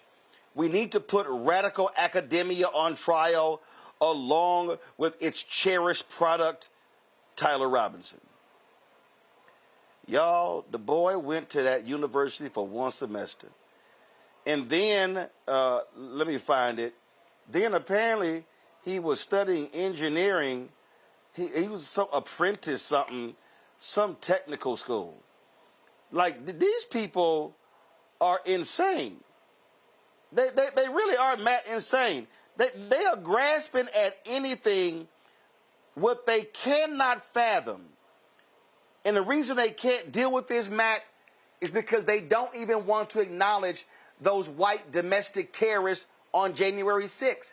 They refuse to acknowledge that there are nutcases, there are people who are violent on the right, and in their minds, that idiot Eric Trump was on social, did some interview going, no bullets are coming from us, only the other side. Boy, put the drugs down, Matt. I mean, that's because the truth doesn't matter. It doesn't matter at all. All that matters is the soundbite. And I think Candace was getting right at that, as she always does. And, you know, it's about wanting to get the vote, wanting to get that further cadre of people who are hanging on your every word every time you post a YouTube video. It's not about the truth. And none of these people have to ever be accountable because nobody ever calls them out. Now, what's interesting, back to my point earlier, is the cannibalism you're seeing right now, where they're eating each other because they're trying to out-conservative the other person. And I'm no true political philosopher, but it stands to reason that a true conservative would be against fascism, right? Would be against any government that is so large and so authoritarian that it's trampling on the rights of the individual, especially if it becomes an enormous government. But the point is, Dinesh D'Souza's not talking about that. He's just hitting the talking points, because all this is about is hitting the same tone every time. The leftists, those other people, those people who don't deserve the life you want, have the life you want because they've stolen it from you. And the more you say that, the more you strike that tone, then it doesn't matter if there's any truth to it. All that matters is how you make people feel. And that's fomenting anger in them because they're unhappy with their own lives and they want to outsource the reason for that, right? Not looking at themselves, but saying it's somebody down the road, it's that guy's fault. And because it's his fault, he's going to be the one that I point the finger at. That's all this comes down to. It isn't about the truth at all. Well, in fact, Michael, you know, on the same day Charlie Kirk was shot, there was a shooting at a Colorado school. 3 people were shot, and Denver Post is now reporting that it was a rabid anti-Semite and white supremacist who really adored the Columbine shooters. And his name was Desmond Holly. His social media accounts were littered with references to mass shootings and anti-Semitic views. The sheriff's office spokeswoman Jackie Kelly said Holly was radicalized through an extremist network. And in a photo posted to TikTok, Holly can be seen in a black T-shirt with the word "wrath" emblazoned in red, a reference to the shirt that Columbine shooter Dylan Klebold wore. His accounts are littered with Holocaust denialism, which of course is pushed by folks like Nick Fuentes. One recent account appears to have been in reference to a prominent white supremacist slogan, according to the Denver Post. His accounts included additional anti-Semitic videos as well as videos loving Nazi uniforms, and on and on and on. That's the other shooting that happened that day. A crazed, deranged white boy on the right. For all these folk who keep talking about black-on-black crime, and that's all, Charlie Kirk's last 24 hours of his Twitter feed was all about that whole deal. I mean, these people are going on and on and on, and here they are. Here they are. Like, we have a mass shooting on the same day Charlie Kirk got shot. 2 white boys, heterosexual, not transgender. Yeah, where's Nancy Mace now? Yeah, you know, Roland. Yeah, so this is really deep. Now, first of all, after the shooting in Utah, is Donald Trump going to send the National Guard into Utah, to deal with the crime problem and deal with the murders? I'm just curious. But we have to understand these people are grifters. Nancy Mace, Nick Fuentes, all of them. These are grifters. Okay, and when you look at Dinesh D'Souza, the social media post from him trying to blame a college for radicalizing Tyler Robinson. Now, he went for 1 semester in 2021, pre-engineering major. But remember back in 2016 when Donald Trump said he loves the uneducated? The reason why they love the uneducated is because they can continue to manipulate them. And they can continue to point to other people and say, that's the problem. That's why your Medicaid is being taken. Oh, we're trying to get rid of the undocumented immigrants on Medicaid. So we're going to kick these people off. That's why you're losing your job. OK, this is what they're doing. And you mentioned January 6th, because I was going to mention this the first time around. You know, where was all the praying and talking about love and Jesus and forgiveness on January 6th? I ain't see any of that. When they were attacking police officers and assaulted over 140 police officers. A lot of these people act like January 6th did not take place. Act like that wasn't political violence. You know, they say the political violence is coming from the left. We've never done anything like that. Attack the U.S. Capitol, try to overthrow the government. These people are crazy. These people are crazy. And they're going to continue to fight one another. And African Americans need to step back and let them fight each other. All I'm saying, y'all, more details are going to come out about Tyler Robinson, and it's not going to be good for the right wing. It's not going to be good for them at all. And you know what? Y'all can't blame black people. Y'all can't blame the left. Y'all can't blame trans. Y'all can't blame feminists. Y'all can't blame. You're going to have to get that big-ass mirror and look at yourselves and look at, again, let me remind people, they're calling this guy a groyper. That's Nick Fuentes' group. This is the same Nick Fuentes who Kanye West took to eat a meal with Donald Trump at Mar-a-Lago. These people are eating their own, and they're losing it because they can't blame it on the left. Because there's nothing about Tyler Robinson that yells Democrat, progressive. And now they're trying to spin it, he was radicalized in college. Nope, that dog just ain't gonna hunt. Let me thank my panel, Candace, Matt, Michael, for being on today's show. Thank you so very much. Folks, I'm going to go to a break. We come back. I'm going to chat with Roland Parrish, Black McDonald's operator, as well as a philanthropist here in Dallas. Held a celebrity golf tournament today. Talked about black business and giving back. That's next. Roland Martin Unfiltered right here on the Black Star Network.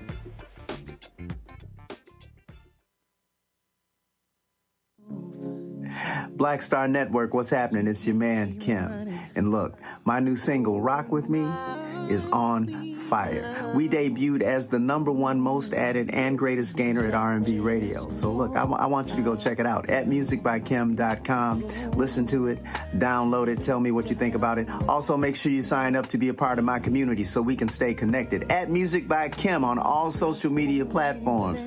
Thank you for rocking with me. And keep love on the one. 'Cause I want you to rock with me. We live in a strange world till the darkness falls forever. Baby, let's be the dawn. When it feels like it's taking me over, you're making me stronger, my sweet love. Hey, this is Motown recording artist Kim. You are watching Roland Martin Unfiltered. That boy, he always unfiltered though. I ain't never known him to be filtered. Is there another way to experience Roland Martin than to be unfiltered? Of course he's unfiltered. Would you expect anything less? Watch what happens next.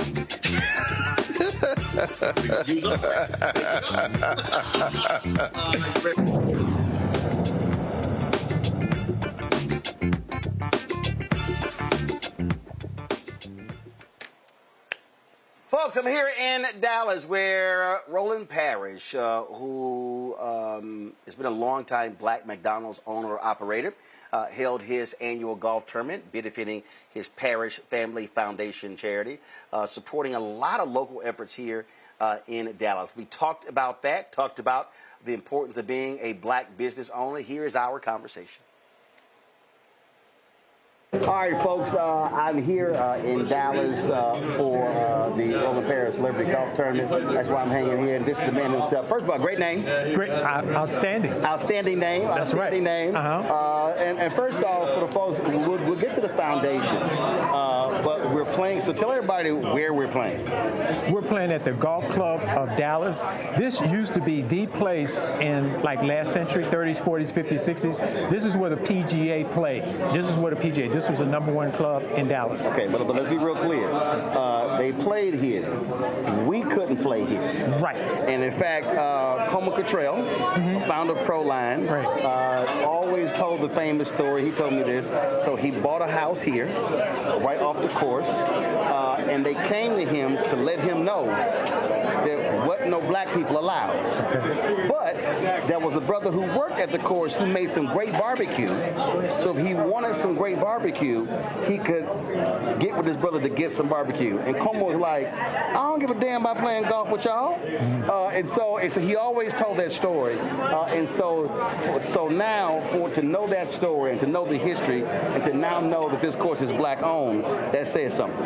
Hey, it says a lot. And just to let you know, I read my history on Coma Cottrell, a man who started, I think he was a teenager, he started selling chickens or something. He was in California, how he came to Dallas, became a part owner of the Texas Rangers, in addition to his, I think he was one of the Afro-Sheen, Proline, he was something. Well, he was Proline. So he was the founder of Proline. So all y'all remember the Jerry Curl? That's right. That was Coma Cottrell. That was Coma Cottrell. And a huge, and he was the one responsible for moving Bishop College from Waco to Dallas. Correct. And so again, so it was interesting when they told me about the tournament, about you guys buying it. It was purchased when? About two, 3 years ago by Pastor Tony Evans, formerly of Oak Cliff Bible Fellowship, black owned. And so we wanted to keep it in the community. In fact, Senator Royce West has told me last year, he said, you keep it in the community. We keep it real, we sell out. We could probably go somewhere else and get more cards, but hey, look at this, beautiful. It's beautiful, black owned.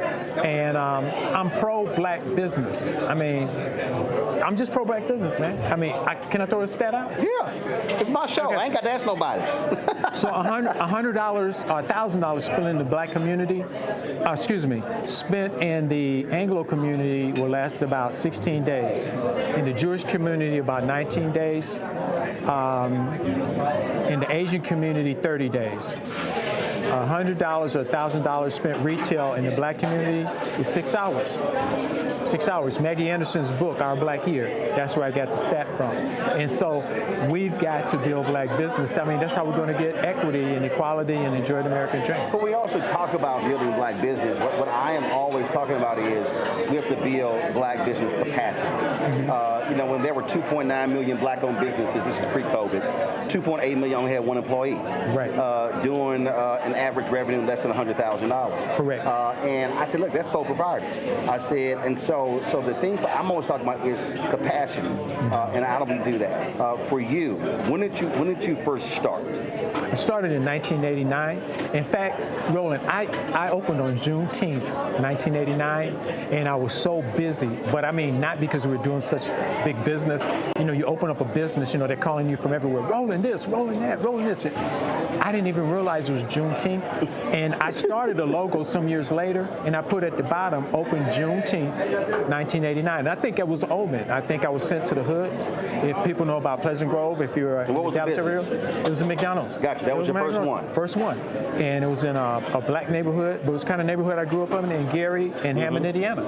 And so I fit in with the people. I always say, I learned the preachers, the principals, the teachers. There you go. The gang leaders, the drug dealers, and I was respected because I was trying to do things in the community. I brought Ronald McDonald to the hood, to the schools. And my customers would come in and say thank you. Because the kids came in and said, we saw Ronald McDonald today. What? We saw Ronald McDonald? He came to your school? Yeah. Why? Mr. McDonald's did it. I was Mr. McDonald. I was Mr. McDonald's. And so you started that first one in June 1989 and go on to have, you had what, 27? I peaked at 27, right. And the thing is, I just talked to a young guy here. He just bought 2 restaurants. He just got a McDonald's system. And I told him, hey, one, live beneath your means. Be good to your people. Your people are your greatest asset. Develop an incentive program for them, and give back to the community. You just can't take out of the community. You got to put something back in the community. And the verse I use, the pillar of my organization, both the business and the charity, is Luke 12:48. To whom much is given, much is required. And you've had a peak of, I mean, how many employees under you? 1,400 at max. That's a lot. That's a whole lot. And one of the things that I'm always, you said something that's important. You said live below your means. And what I'm always trying to explain to people is I'm not interested in flossing. I'm not interested in flashing. I said because the goal is not to have a business for 2, 3, 4, 5 years, but to have longevity. Because if business go out of business, that's employees, that's families, that's people can't send their kids to college. And so my whole deal is, it's like we had a discussion about Uncle Nearest and Pinky Coldham. I said, listen, I said, first rule, watch the money. Second rule, watch the person who watched the money. Okay. I said, that's my first rule. And I just tell people, I said, I don't give a damn about the biggest car, the biggest house, whatever. I said, it's really, what are you building? You're building something that's people oriented. Yeah, when you mention that quote, it reminds me of a book, Succeeding Against Odds by John S. Johnson. And when he started his first business, which is his Negro Digest, the bookkeeper's office was next to his office. And then when he moved to Michigan Avenue, Ebony Jet, big time on Michigan Avenue in Chicago, she was not a treasurer, but her office was next to his. Right. When I worked for Exxon Corporation, 800 Bell Avenue, the U.S. headquarters, the executives were on the 42nd floor, the Treasury Department was on the 41st floor. So what I do is every morning, ever since I opened in 1989, it first started with the phone to get the balance. Right. And then it moved to the ATM to go get the balance. Right. And now it's with the computer. Right. Because I check my balances, not because I love money, but you got to manage the money. So listen, I have with my bank, there are 5 accounts. Okay. One personal, 4 business. I don't even look at personal. My wife pays bills. I don't even look, but I know exactly what's in those other 4. Right. And I'm just like you. Every day. Hold up. What's that dip? Okay, I see what was paid. I mean, I don't play that. Yeah. And I tell people, I say, look, I watch the expenses like a hawk, and just like my bookkeeper, they send me, I said, listen, y'all can send me all these spreadsheets and explain to me how I work. I said, I believe in inflow, outflow. How much we spending every month, I got to know how much I got to make every month. I keep it real simple. Hey, man, that's another thing that it's about, simple, because there's probably like 40 line items on a profit and loss statement. And the 2 that I really tell my people to manage the most, because they're over 60% of your expenses, is food and labor. Your food costs, paper costs, and your labor. And I said, if we'll manage those, we'll be okay. You got to treat your customers right. There's a lot of rules of the business, but I don't want to make it complicated where we go into depth into all 50 line items. It's like, hey, these are the 2 major. Let's make sure we can work those. And obviously, that's the business side of what you're doing, but what you're doing on the community side is critically important as well. So talk about this foundation and how you really are about connecting with the community, the schools. Talk about the schools that you also supported when we began the program today. Okay, the first thing I gave a shout out to Dr. Harry Robinson. He was the founder of the Dallas African American Museum. And I remember he came to me, the Black Sports Hall of Fame, where they recognize sports figures who either grew up in Texas, born in Texas, or played in Texas. And it was either Frito-Lay or Pepsi pulled away at the last minute. Now, this is a Fortune 500 company. Right. The sponsorship for the actual inductees, they pulled. And he came to me, Roland. I said, Dr. Robinson, I said, I think I had maybe like 8 restaurants. I said, I can't afford that. He gave me a layaway plan. So I've been doing that now for like 15 years. That was my first time I branched outside of Pleasant Grove. So he said, you can contribute this, but you can just pay on it. Yeah, pay on it. Hey. So if any of you out there remember layaway, that's what he did. Right. And so that really started like moving outside of Pleasant Grove, and then things would fall in my lap. Something really relevant. Shakara Richardson. Olympic star, sprinter. Track is heavy. Summer track is heavy in Dallas. Right. But you see the kids on the corner with the cups by the stoplights collecting money so they could send people to the national championships. And I just said, hey guys, pick 10 teams from the southern sector.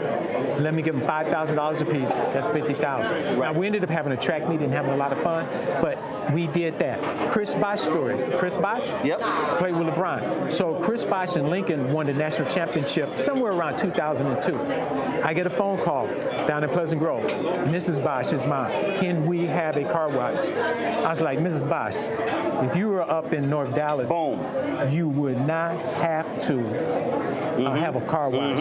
So what we did was basically I got 5 businessmen to give $2,000 apiece, and we got the team to sign basketballs. Now they've got basketballs with Chris Bosh's name, because he was one of the team members, and so 5 basketballs, $2,000 apiece, and the rings only cost $10,000. And so you can think of ways. The car wash to get them championship rings. That's what instead, it was for. Right. But instead of doing a car wash, it's like you and the moms don't have to come out here and wash cars. Give us 10 basketballs and signatures. We'll give you $10,000, and we did it the right way. And so they got rings. But see, this is the point that I explain to people who really don't understand. When I hear people, they talk about, D9, Kool-Aid, we don't know what y'all doing. I'm like, no, y'all have no idea how many people are supporting community-based organizations every single day. And we talk about black-owned businesses doing those very things. And you're right. It's not major corporations. Major corporations are not cutting those checks. And so our community, the backbone of our community, has been these small, mid-sized business owners doing those very things. That and then that of course is paying it forward for that next generation. Right, you're correct. And really, small businesses are the backbone of our society. Even if when you move away from black business, and in black businesses, there's a stat something like 2/3 of all businesses, small businesses, fail in the first year, and then another half fail in the first 5 years. So I'm very appreciative to God. Of course, blue-collar work ethic, luck, good parents, good genes, knowing the financial part of the business, I've been able to flourish. And with that, Malachi, Old Testament 3:10, it's like, I want to give back. I'm going to make sure we take care of the orphans, the widows, the underserved. And he says he'll pour you out a blessing that you won't have room to receive. And Roland, I got to tell you, man, there's been some awards and blessings that are showered upon me. And I know it's Malachi 3:10. I know it's Malachi 3:10. So we're going to keep on doing it. Well, keep on doing it. And so if there are people, now Grant, it's the Parish Family Foundation, but if there's somebody out there who wants to support the foundation work, where do they go? Yeah, and you know what? I'll give this. If you want, if you really feel so moved, you could go to our website, Parish Family Foundation. It's actually the parishfoundation.org, and it's really a fun website to look at. And my son manages it, and it's a fun website. We got some cool stuff on there, but we really don't have where you can send money. And if you see, I see y'all. See, he's so kind, but again, you never know who out there. Somebody who's like, man, I love what y'all doing. How can I support? Okay, I would say at least an email on that, Roland. I think we finally put an email on there. Okay, y'all. So if y'all like, some of y'all somebody may want to say, man, I love the work they're doing. Go to parishfoundation.org. Parishfoundation.org. Ain't no donate button, but find the email and then you can send the email. But bro, at least put a donate button on there because you never know. Right. Yeah, we're going to do that. Well, man, I appreciate it. And I always want to say this on air. I've tried to get Mr. Martin, hey, like Mike and Mike, when you said the Mike and Mike show, rolling. So whatever he has for a website, send it in and say you should have the Rolling and Rolling show. We could do sports, we could do history, whatever you want to talk about. Rolling. And you could be the first Rolling. Now you gotta understand. I own it, so I ain't got to ask nobody. I don't have to ask anybody. All right, so when do I show up? Okay, when do I show up? All right, see. All right, when you get a phone call, you better be ready. Say, Mike and Mike has nothing on us. Rolling. Okay. Rolling. All right, when he get the call, he gonna be like, oh yeah, you wasn't joking, huh? Okay, I'm gonna let you know. All right. Okay. I appreciate it, baby. Thank you very much. Appreciate it. Keep doing what you're doing. I appreciate it. Okay. Appreciate it. Bye now.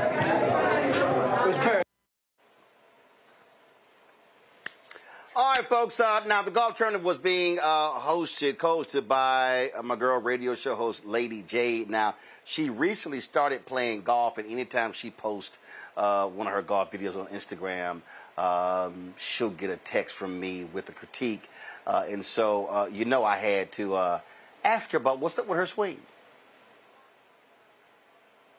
All right, y'all, we out in the golf course. So, y'all, this is Jade. You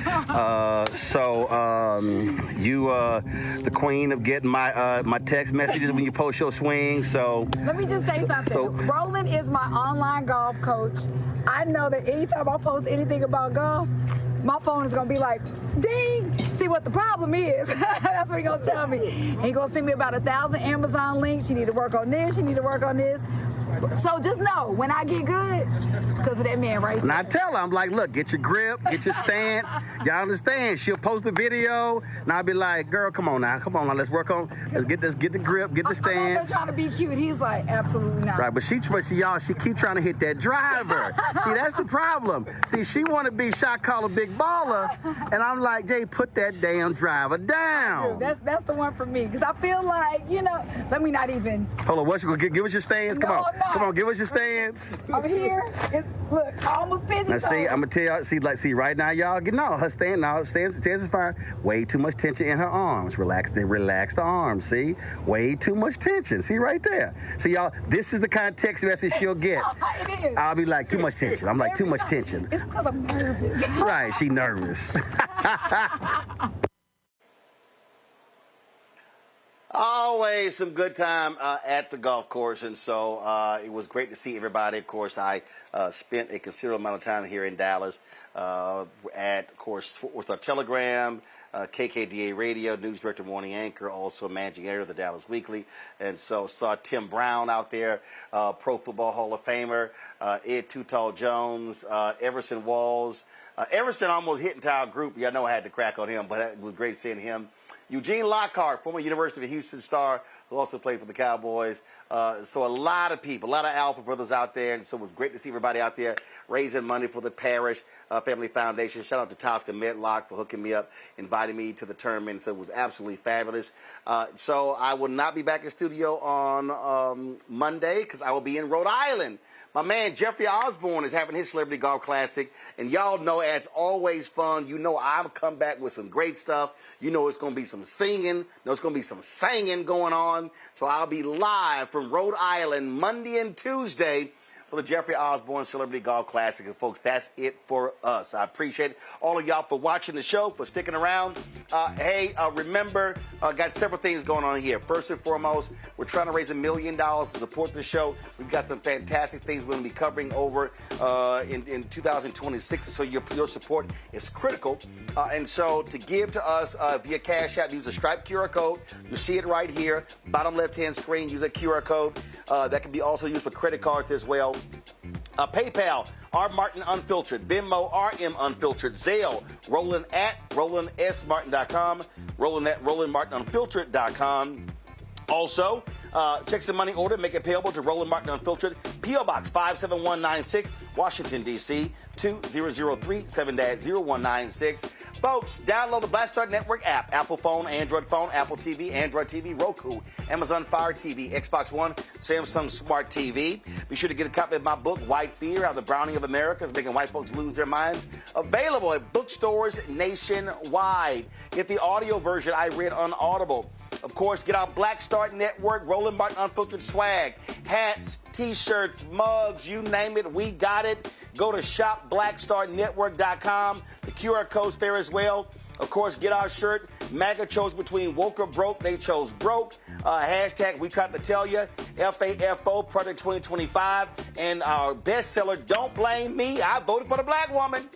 That's it right there. So get the shirts right there. Also, support our black-owned businesses. We have a number of them with their products on shopblackstarnetwork.com.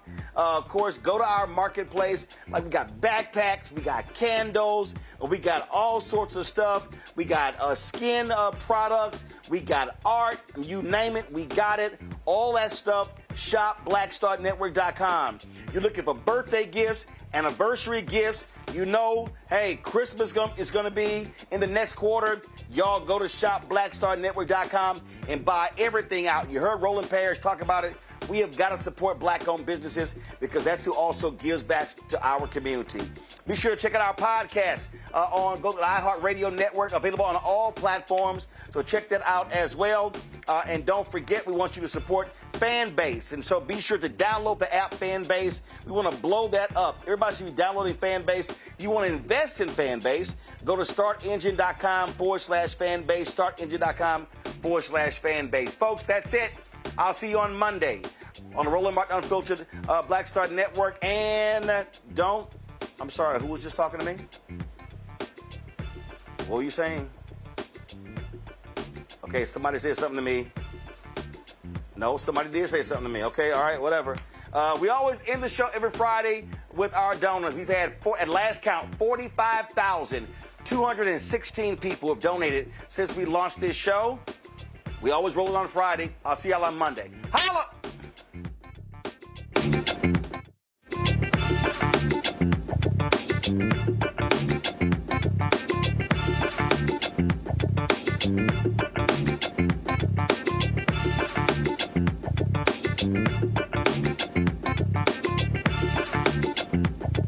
Mm-hmm.